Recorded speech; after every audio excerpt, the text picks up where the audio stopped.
Hank, that was a big blowout. Blowout is not the word I was looking for. We are live. Hello, welcome to Hang Outlander 114. Episode 114. It is really good to see you guys. We can't see you, but it's good to see my friends here in front of me. We are missing some very important members of Hang Outlander, and it's very shocking. Shocking, I tell you. Beth is not here yet again. She has some excuse, like she's moving house with children and Portlander. And Nikki is out of the country. So it's us. It's just the small gang tonight. Jamie is buying an air conditioner, which is a very important thing to buy right now in the East Coast because it's hot. So yeah, here we are. Let's introduce ourselves and let's get talking about this wonderful episode. Spoiler alert, I didn't like the episode, but I think I'm the only one. Okay, Julie, go. Hi, I'm Julie. I write for That's Normal. I also I defended last week's episode, and I was also not very crazy about that or last Saturday's episode. I'm sorry. I'm with you. Team, not really happy with it. There we go. Yes. Karen. Hi, I'm Karen. I have mixed feelings about the episode. I thought there were parts that were marvelous. There was a lot of scenery porn in it. I thought the two cave scenes were unbelievably awesome. I thought the introduction of the mid-18th century Laura Ashley catalog with Claire's romp through the Highlands singing her song was a little long. But, you know, I all in all, for something that probably could have been done in about 4 minutes, it was nice to watch. I mean, and there were some outstanding performances in this episode. I could have lived without maybe the middle third.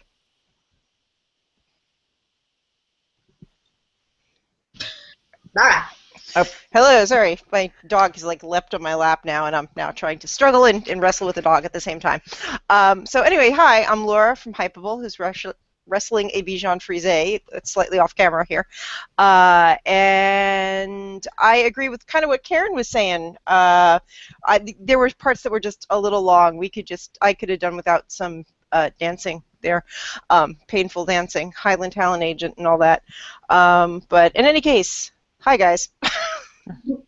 We forgot a very important thing. Oh gosh, the dog's there. Yes, there's the dog. As I'm wrestling with the dog, who is like really annoyed that it's hot, it's sticky, and of course he now wants to sit in my lap because clearly that's cooler. Well, I think that there. I wasn't here last week, so I don't know if you guys continued in my honor Hang Outlander drinking games. I hope you did. I also apparently didn't listen to the podcast because I would have known had I done so. Sorry, but I think we can add something to our Hang Outlander drinking games, and that is anytime anybody hears from their dog. And so let us drink if we are drinking tonight. I think I just aspirated my my hard cider. And a couple other things that we do drink every time we do. Anytime Blortlander pops in. So if he does tonight, I mean, get the whole bottle and drink it, because that's going to be a miracle, a Blortlander miracle. A lottery. Right. That happens if anybody references that this did or did not happen in the book, and I don't remember. I think some sex puns. If there's any penis puns, we can drink them. So I do want to point out that if you're watching this, you will notice this. If you're listening on our podcast, sorry, you're not going to see the whole thing, but look at Julie. Julie is sitting in like a huge California king bed. It looks very comfortable, and I like to join her and take a nap. Julie, how long did it take you to put those pictures up behind there, all level and even? I had to put one of those lasers that you get on TV. You did not. I Pinterested this shit, people. It looks lovely. You're welcome. All right, so let's jump into the episode. We start out with I couldn't get over Jenny jumping on a horse right after she gave birth. I mean, that was pretty badass. Oh, ow.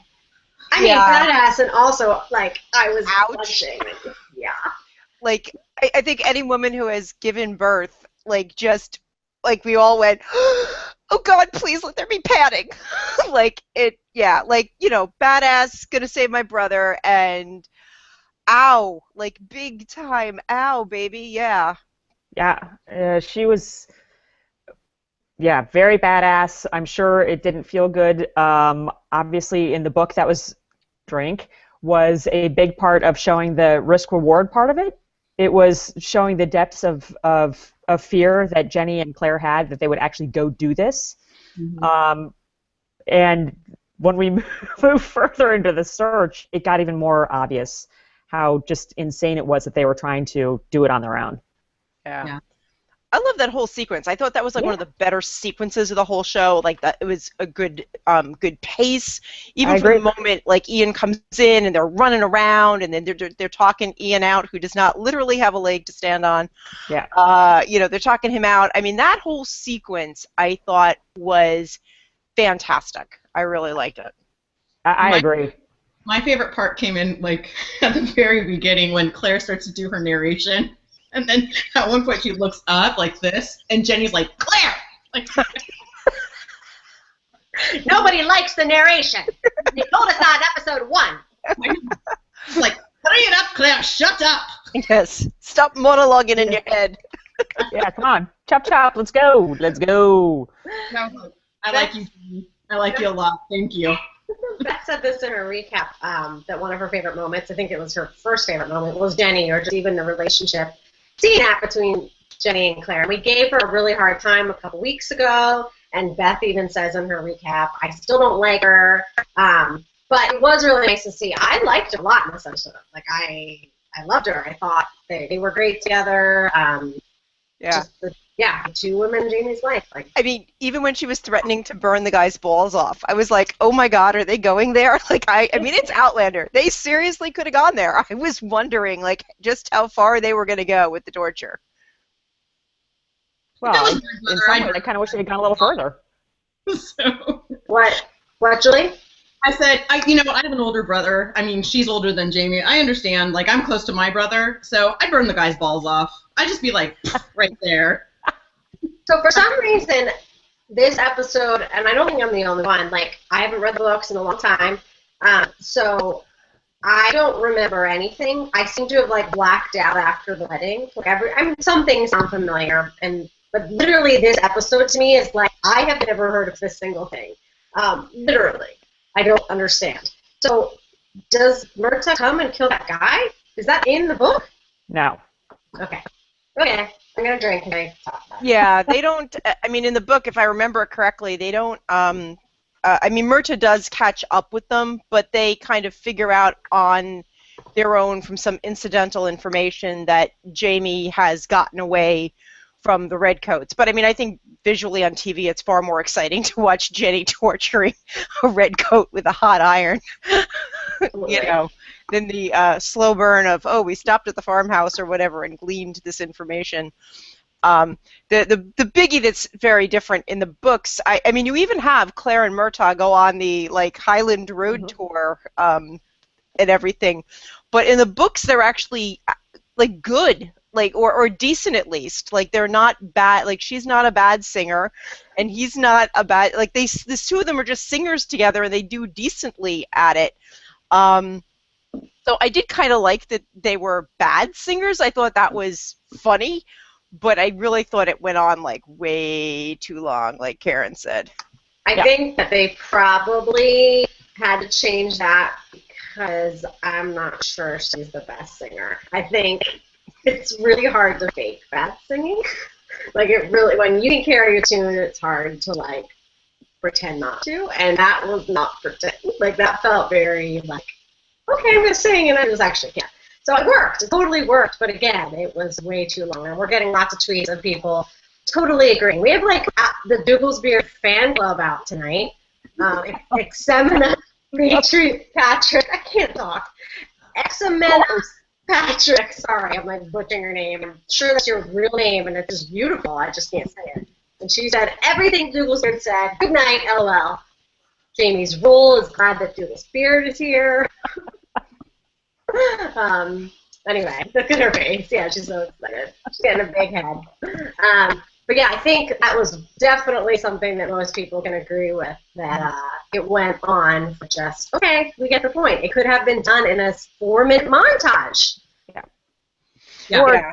And the whole use gypsy plot was new too. Like that was not that. I mean, correct me if I'm wrong. The whole idea that the gypsies like take over the song and do better with it, and like that whole thing was not part of the books either, from what I remember. No, but I think it sets up seeing him perhaps later. So I think they introduced that character maybe for something a little bit later. Yeah, I could see that. And I don't know what it is, but I would agree that he's coming back because that was a good-looking gypsy / pirate. He probably also plays a pirate of Black Sails, so they looked exactly like one. And yeah, they don't bring someone in that good-looking to only have them in for 10 minutes one episode. He was. It was like, hello. Mm-hmm. Hi, Gypsy Pirate. Please take a bath. Yeah, I thought it was too many montages. Like, how many more montages did we have? Like, every 5 minutes there was a montage. We got it. She's slow motion singing, too. She's like... Stevie Wonder. Yeah, getting ready for her to do the Cup song from Pitch Perfect. So, too many montages for me. Could have done it with one, and then... Be done with it. Be done with it. Move on. So. Yeah, I thought it was interesting that they chose not to have Jamie in the episode. Obviously, it's the wanting, the searching, but we have long pined for the montage where she searches back through her memory about all the things that she's realized about him, what she's realized maybe about her past life, what she's willing to live without. And this was another instance, much like at the Stones, where we didn't get it, where there really was an opportunity for a lot of self-reflection. And that one of those montages could have been all of that quickly. Right. And I thought it was beautifully shot. I thought that, and the pacing was good. It was broken up into nice thirds, but it just seemed like it was just a little bit out of place. It made their search seem a little silly, especially because I think in the early part of the episode, Claire really had her moral change. And when she is standing at the horse and she says to Jenny, I would have done it myself. I'm not sure that's true. I think that she's getting to the point where she would have done it herself. But these are the steps she's taking to become quite ruthless, frankly. And then you moved into this like weird, like, I don't know, Road to Bali song and dance thing. Yeah. I'm going to stop talking now. Yeah, no, gratuitous Bing Crosby reference there. Gotta love it. But I'm old. Hey, I got the reference. Look at it that way. I did it. I didn't. Shut up, Becca. This is the over 40 and under 40 crowd here. Yeah, no, I agree. The other moment I thought that they could have extended, so they have Claire and Murtagh who are on the road here and arguably are two of the people who love Jamie the best. And have perhaps played the biggest part of his life over the last 6 months. And you get this teeny section where they're kind of like at each other's throats, and then they sort of bond, and Murtagh sort of explains the back history he has with Jamie's family, but it's like, blink and you miss it, folks. I just felt like they could have, I don't know, expanded that a little more, or there could have been just, I don't know, more explanation that would have cut down on future voiceovers. I love that cave scene, quite frankly. I love both the cave scenes. I thought they were some of the just wish best. it was longer. I agree. It was really rich. I mean, it was like heartbreaking. I got to tell you, there was something in my eye. I think we all fell in love with Murtagh. That was the episode where we all just went, Murtagh, You're the man. We love you. I want to start now a Murtagh fan club. I'm sure somebody did, like Murtagh's eyebrows. Yeah, Murtagh's eyebrows, or but that was fantastic, and he's the father figure for right now for Jamie, and I agree. I think we should have had a bigger, a longer scene in that, other than oh look, here's another montage where she's about to sing Sassenach again, or whatever it is. Boogie woogie Sassenach. What? Yeah. I mean, I like the kind of anachronistic, 20th century things that they chuck in every so often. I mean, I think they're kind of fun, but this just was not one of them. Yeah. I believe we've moved over a large part of what we wanted to discuss. we saw boobs. Big boobs. We Big did. boobs. Projectile boobs, as a matter of fact. And Laura, you're getting some love on the hashtag by, oh gosh, I just lost who it was. But somebody just said, oh yeah, it was SM Darwent. Guys, can't you have like Twitter names I can pronounce, like Andy and Sam? I can say those things. She wants to talk about, she said to Laura, can we talk about the Jenny Awesome Brand? She loved your post. So Laura wrote a post, her like recap this week was all about the boobs. Yeah, I mean, for me, I was just like, I mean, how many times have we seen breasts on TV and movies? Like a gajillion, for real. I mean, I think there was somebody who said that they could probably, describe Katrina Balfe's breasts down to her moles at this point because we've seen them so frequently. But we never really see breasts for what they were biologically intended for. Every now and then you see, a little baby cuddled up. And this was like, okay, folks, so here's what happens when you don't nurse. And I'm going, whoa, this is a first. And I'm like, what I thought was kind of interesting, apparently, and somebody could probably correct me on Twitter if I'm wrong, but I think the Canadian networks cut that scene. Mm-hmm. It sounded like they cut that scene out. They would not show Jenny expressing her milk. And I'm like, so just to be clear, we're fine with showing rape, near rape, murder, blood and guts, but when it comes to what is biologically feeding a child, we're not down with that. Like, really, just to be clear, we're good with like violence, but not with natural biology. So that was sort of like the point of my article, was just like, I thought it was great that Outlander went out and did something that nobody else has done again, and it's ridiculous that nobody else has done it because it's just natural biology. I think it's really stupid that no one's done it before. I thought it was a really nice moment, actually.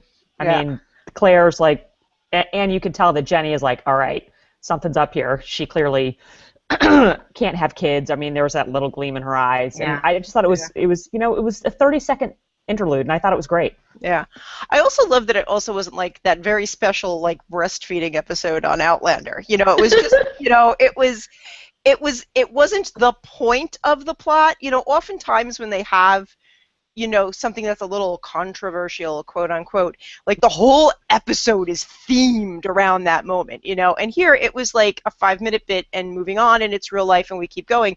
And I feel like that's what real life is a lot of the time, so I kind of like that was just like, yeah, here, and moving on. I thought it was great. 3BT confirms that the milk scene was cut in Canada because breasts are okay only in a sexual context, don't you know? Lactation, one step too far. Yeah, I'd really like to hear from the executives that made that decision. Because here's the thing. They didn't cut Tobias's penis. I'm just saying.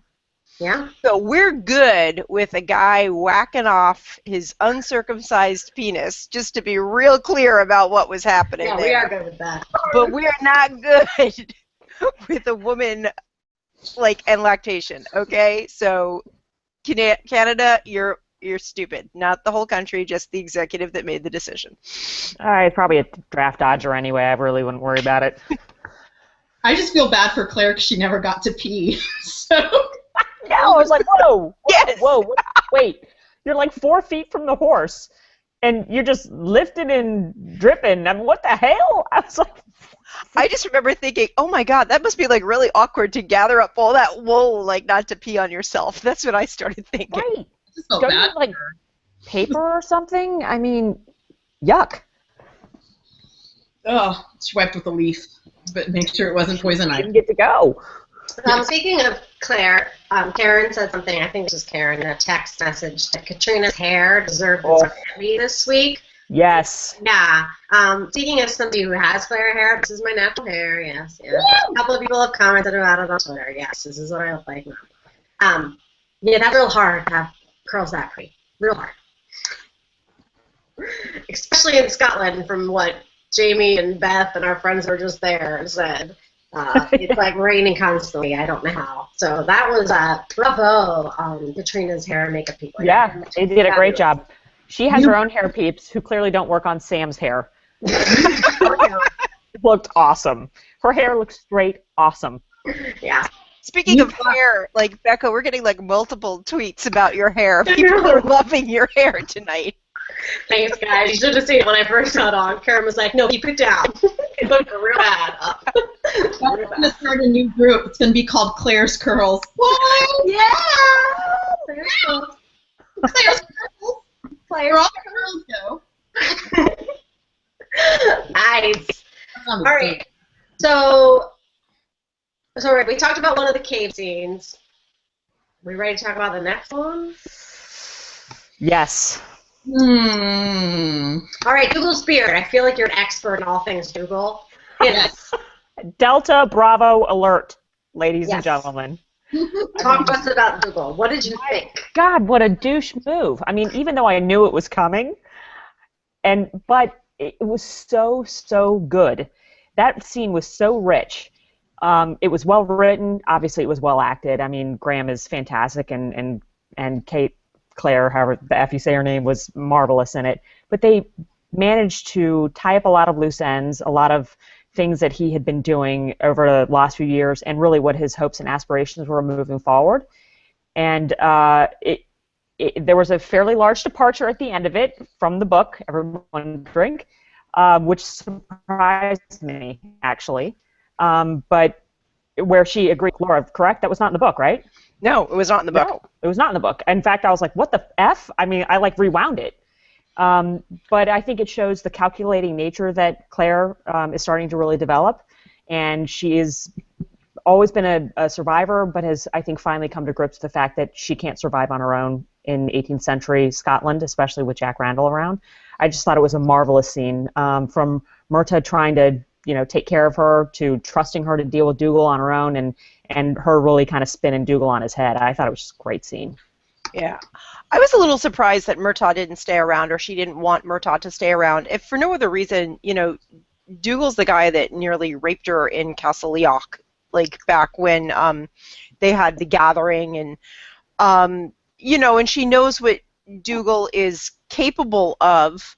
I was just surprised she just didn't want. I mean, not that she can't handle herself, but I mean, bottom line, he's a really big guy. If he decided he was going to take her somewhere, if he was going, she's not physically probably going to be able to fight back.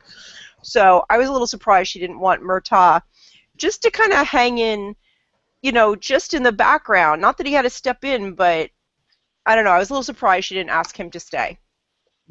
I think the departure. I mean, at first I was like, what? And I mean, it's the whole notion of if this all ends poorly, she marries Dougal. And at first I was like, no, that's so not what, I don't like that at all. And then I thought about it, I'm like, well, she's got an out. She's got the stones. She could be like, hey, I'd like to take a detour somewhere for 1 second, and then be like, peace out. Right. So. Yeah, I was feeling like maybe the stones were the plan B after that, or maybe that is the plan. Like if things went really badly, okay, I'm gonna suck it up, marry Dougal until I can get near those stones again, and then I'm through the stones. Like that's because she can't. Obviously, she doesn't have. I don't think the navigation skills really just to get there completely on her own. She sort of learned that. So maybe Dougal was sort of the plan to get eventually to the stones, because I feel like she knows she can go back through. Mm-hmm. I mean, after sort of that near miss back at whenever the season break was, I feel like, so she knows, which is again not quite like the book, she knows she could do it again. Yeah. Right. Do we think there's a reason that why didn't she just not agree? I mean, do you think that there is a reason that they had her agree? Like, is that going to come back? I think she was tipping her hand so she could get as many of Dougal's men to help her. The tacit approval. He actually said, I won't stand in their way. I'm not going to send them to their grave, but I'm not going to stand in their way. That's tacit approval. And she needed reinforcements. So I think that maybe that was part of it. But she's also learning how to use people, and I think that she was just going to use him. Yeah. I mean, and they didn't depart too much. I mean, I'm pretty sure the guys who she convinced to go are the same guys in the book that she convinced to go. That was not a differentiation at all, other than Willie, who's a totally made-up character. But other than that, the other guys are, yeah. little guest appearance in the background there by my husband for a It wasn't fleeting second. Blurtlander, It was not Blurtlander. I No. don't think we can get Kevin to make a guest appearance again. That was completely coincidental. I do think we owe an apology to the country of Canada. We have just got an update from somebody on the internet. I'm really bad. Here's the thing. Nikki always handles social media, and I handle like the camera, and so I'm not good at doing both. And so if you just saw me take a selfie screenshot because I forgot that I was in control of the camera, that's what you saw when the camera was on me for like 30 seconds, and I apologize because that's really embarrassing. And I'm sorry. I'm supposed to be sitting on the hashtag, and my dog is just continuing to like prance around just below screen here. He's like running all over the place, so it's really hard. Problematic. This is just, and I'm drinking more, and it's just getting more difficult, shockingly.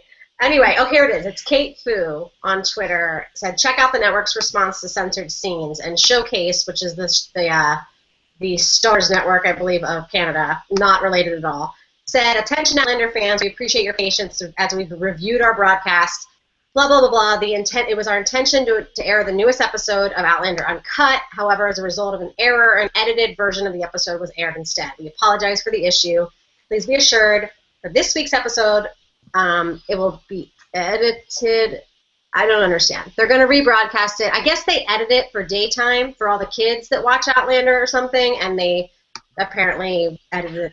I'm calling bullshit. Yeah. I'm just saying. You know what? I'm calling bullshit. They didn't think they were going to get feedback that was negative, and they did, and they got caught, and now we're backpedaling. Because in Canada, apparently the Teletubby audience is the same as the Outlander audience, so they need to make sure that they edit it down.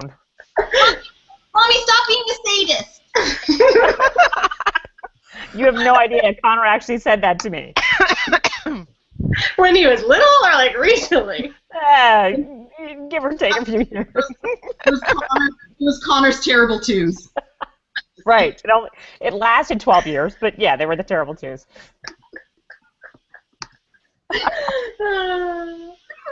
Oh, gosh. Oh, we amuse us. We do amuse ourselves. Anyway, that was Canada. We were talking about the caves in Canada. Okay, Canada caves. Douchebag Dougal. That's what I've written down for this section of our conversation, guys. Douchebag Dougal. But we did tweet about this, and we've talked about it. That was some pretty killer acting. It was definitely the best that we've seen, and tons of people were telling Graham that, I think, online, that we've seen him, I think. Yeah. Yeah.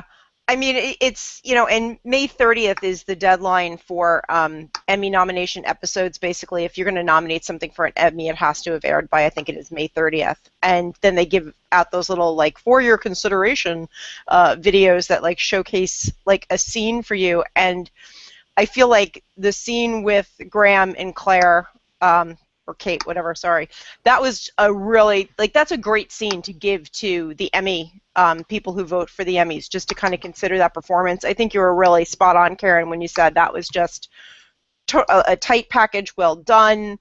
And I feel like it's also a scene that even if you don't follow the show, you can appreciate the level of what they did there. And a lot of the Emmy voters will not have seen the whole show, and I feel like that's just a really good scene for Emmy voters to look at for Graham for a possible supporting actor Emmy nomination.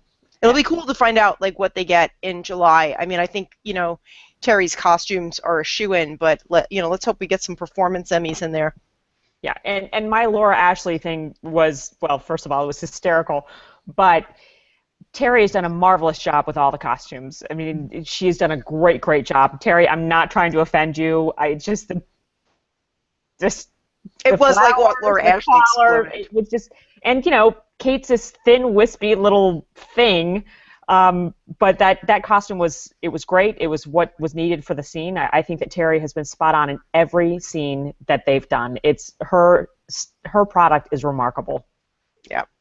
And Meryl, if you're still up, still chatting with the people in Australia and New Zealand, I really love this episode. I'm done kissing ass now, people. That's it. I'm done.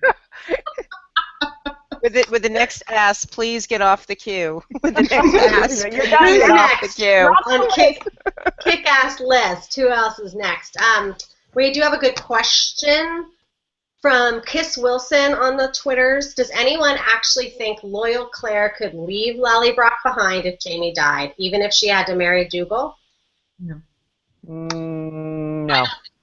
I don't think so. I think when she figured out Dougal's plan, and she realized, oh, that's why you wanted Lollybrock. Her loyalties to Jamie. Jamie is Lollybrock. I don't think she would have ever let it go. So. Do you mean, maybe I just missed it, are you saying let it go as in let it go going back to the 20th century, or let it go as in don't give it to Dougal?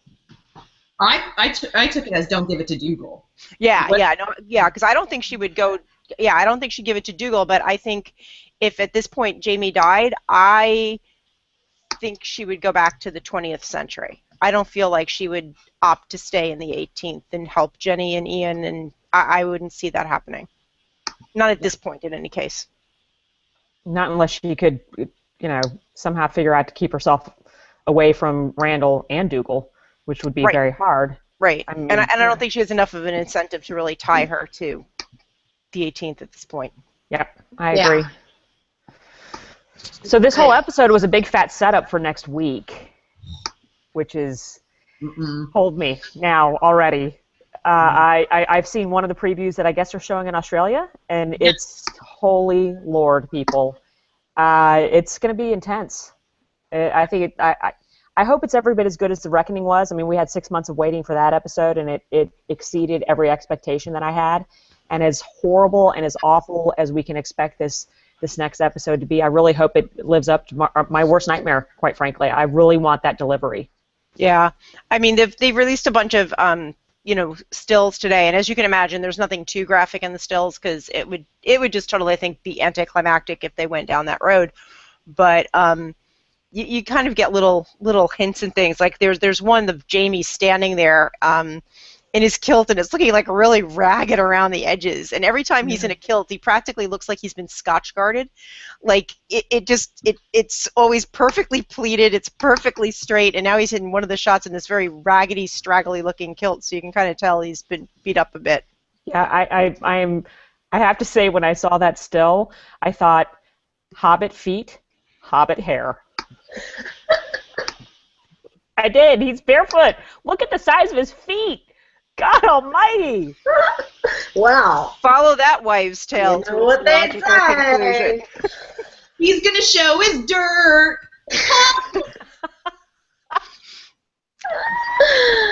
Oh, God.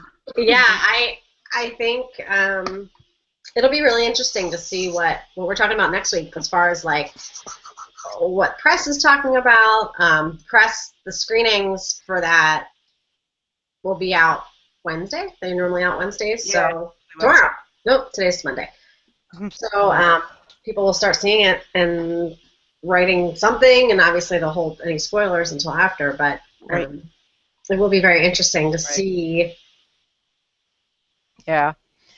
Actually, one quick shout out, because it'll probably just get lost in the rest of the content of what is the episode next week.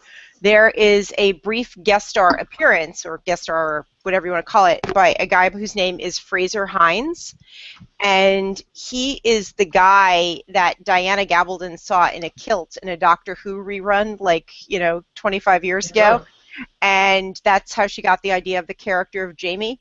So the way it goes is Fraser Hines played a character named Jamie McCrimmon on Doctor Who. Diana Gabaldon was watching Doctor Who reruns and said, oh, that guy in the kilt looks kind of hot, actually, and I'm going to name my Scot Jamie Fraser after the Jamie of the character and the Fraser of Fraser Hines.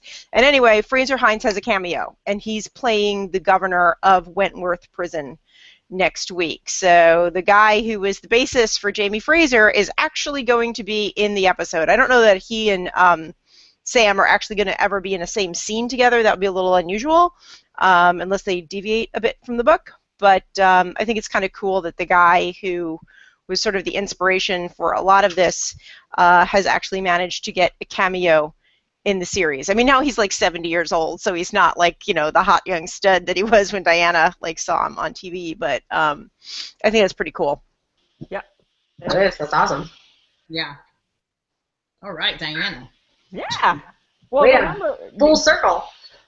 so the Wentworth scene, I wish Nikki were here because she would totally bust my balls about the humble brag I'm about to say. But when I was talking to Ron last night, when we were all up in New York, I actually asked him about the Wentworth scene, and he talked about it for a couple of minutes about how they really worked very, very hard to find the right balance, to be authentic and to take the richness of the book. And if I recall correctly, we find out what happened in actually 2 separate scenes.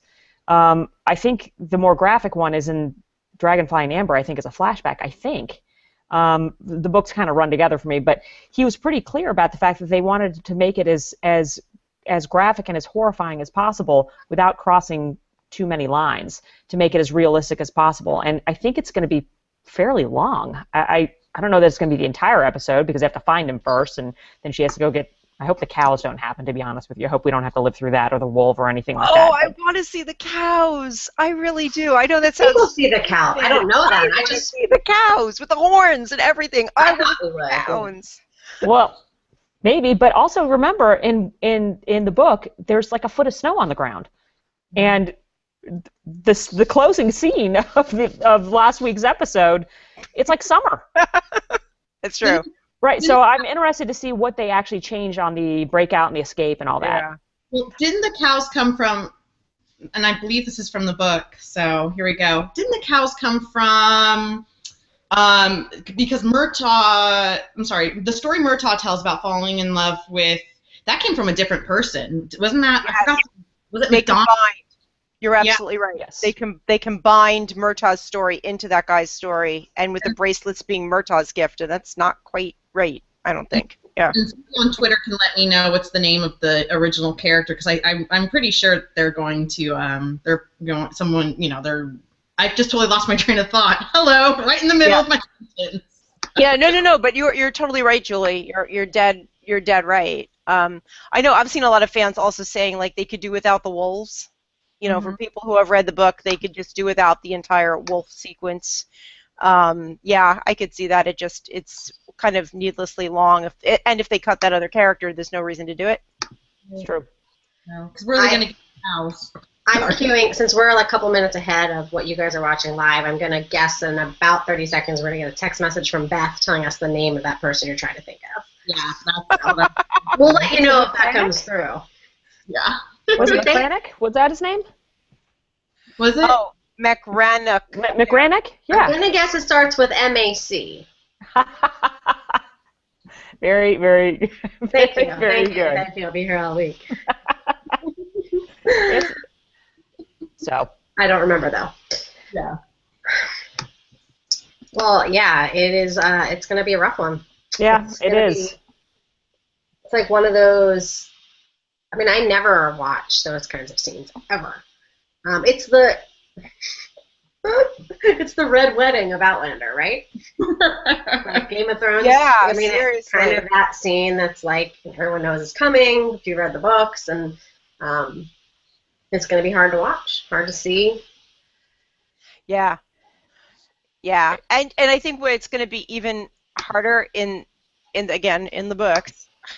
You know. Hey, Beth just texted, guys. And she's right. McGrannick, she called us dumbasses. I knew who it was. Karen got it. Karen did it. Yeah, I'm just going with that Laird guy. You But said no. yeah. I think what's going to be interesting in the books, you don't see it first person. You hear about it later, you know, from Jamie, and not all at one time. Right. You get it a little bit in one book, and you get another chunk in another book, and you know, as you go along in different books, you get different chunks of it. I think there's going to be a very big difference seeing it on a first-person perspective, and I really feel like that's what we're going to be getting here. And I think that's very, very different. I think it's going to feel a lot more intense seeing it than the book because of how likely it will be filmed. So we're getting some corrections here on the Twitter. We've got, gosh, she just told me how to say her name too. Hemina. Oh my gosh, I'm so sorry. The one I couldn't pronounce before. Hemina. Jimena? Jimena? Whatever. I'm sorry. I'm gonna practice for next week. She said the other guy is the one that gave Ellen the pearl necklace. The bracelets are from Murtagh, and then all I read was pearl necklace, and then I started laughing really hard. So I'm sorry, but thank you for that. But all I'm imagining is Ellen with a pearl necklace, and not the kind of pearl necklace that you wear to somebody's wedding. Oh, Ellen Fraser. Oh, Fraser. If you don't know what we're talking about, go to urbandictionary.com and type in pearl necklace, and you will learn something important for you to know. And by the way, can we just say for the record that those bracelets were freaking hideous? Yeah, they were like I'd be like they were such a dude gift. It was such a dude move. Right. Here's that for. Yeah, right in the bracelet. Horrible. Here's a bowling ball and a Swiss Army knife. Have some custom bracelets. I bet they smelled. Oh, right. Of course they did. You can whip them off and they're a weapon. You know, there you go. It's a multi-tool. What's that rotting carcass smell? Oh, it's my bracelets. Thank you. And everybody is saying that the wolf and the cow scenes have been cut. They were cut or they were never filmed. So that must have been announced somewhere. I wanted the cows. Oh, well. I don't know what you guys read. Beth just tells me what. Yeah. I don't read anything, but I just read Beth's text messages. So. Here's the thing. Me too. Murtagh was like, when he first appeared in this episode, no one heard him, even though they're in the woods and there's sticks and everything, so I'm calling him a ninja. So Murtagh's going to go in, I'm predicting it right now. He's going to go in like a Scottish ninja, quiet as can be, and that's how they're going to get Jamie out. Ninja Murtagh. That's what they're going to do. So he's a ninja. I'm convinced. I think that is very practical. I mean, that's the best thing you've ever said, really. So here's a question. Do you guys feel like, I mean, she's convinced Rupert and obviously Murtagh was going of his own free will, but she's convinced Rupert and Angus and Willie to go with her, and they are basically the rescue party, I'm assuming at this point. There's possibly nobody else. It's just going to be them. Do you feel like any of those, book notwithstanding, who do you think is going to survive? You think anybody's not coming out? Oh, why do I feel like Willie's coming out? Oh. Yeah, he was kind of like Apollo Creed there next to the creek when he said, he was going to go do it, and he was going to follow Mistress Clare, and he was declaring that, his life was about to start right then because he was doing this one honorable thing. And like in Rocky IV, Apollo Creed's there on the sidelines getting ready to go in the ring, and he says, "Man, I feel like I've been born again." And then Dolph Lundgren beats the shit out of him, and he's dead in like 4 minutes. That's Willie. I think you're right. Willie, you're right. Somebody please get a sound gif of Karen doing Apollo. I know, exactly. That was like spoiler alert. I mean, I was going to watch up to Rocky IV. Was that Rocky IV? I think it was, wasn't it? No, it wasn't 2. Well, 2 was the rematch. Oh, my God. Becca, are you from Philly or what? I haven't seen any of the Rocky movies. You're not really from Philly then. I am from Philly, that's why. There's a statue. I think you're going to get kicked out of Philadelphia. I know.